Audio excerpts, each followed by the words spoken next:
Hi there. A series of small boats coming in sight of the white cliffs of Dover. Those on board have crossed the English Channel and are looking for a safe place to land. It's a scene we can all call to mind, even if the actual event I'm describing was in fact played out on this date, the 26th of August, more than 2 millennia ago, 55 BC. The first footsteps Julius Caesar took on British soil on a Kentish beach. Spool forward almost 21 centuries and instead of heavily armed legionnaires on the sand with warriors waiting on the cliffs to repel them, we now have smartphone footage of migrants celebrating landfall taken by sunbathers in bikinis who make the new arrivals welcome with the offer of a packet of crisps. Well, images on the beaches of Kent this summer where a record 10,000 migrants have arrived require a mass exercise in cognitive dissonance. Cognitive dissonance is the ability to hold on to two conflicting ideas simultaneously. When I see bedraggled people struggling through the surf, having crossed a busy waterway in a flimsy boat, I feel sympathetic to their plight.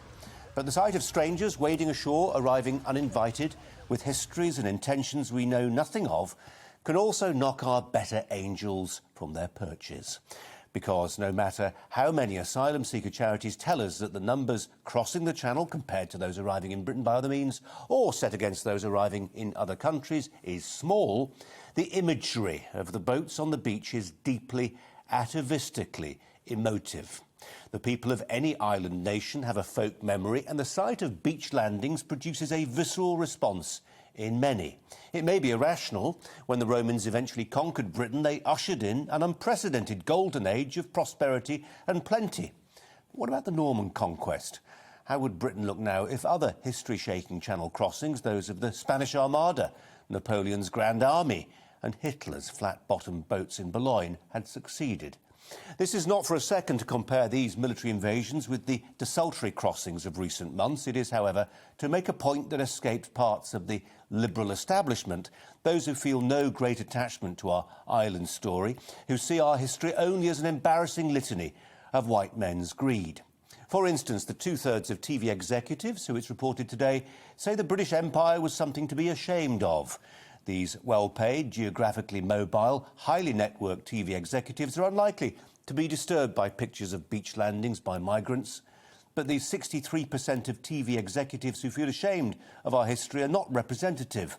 Among the general public, for instance, only 23% of Britons feel embarrassed by the British Empire. The 77% of British people who refuse to feel shamed by their history are not bigots.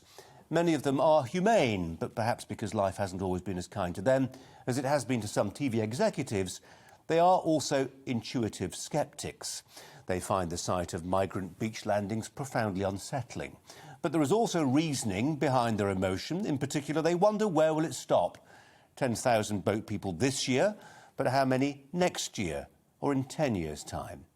Earlier this week, the former Foreign Secretary William Hague warned that the exodus from Afghanistan is nothing compared to the numbers that will be produced in coming decades by Africa's population explosion. Those TV executives, like so many other beneficiaries of globalisation, will not have to live with the consequences of assimilation, the downsides of mass migration.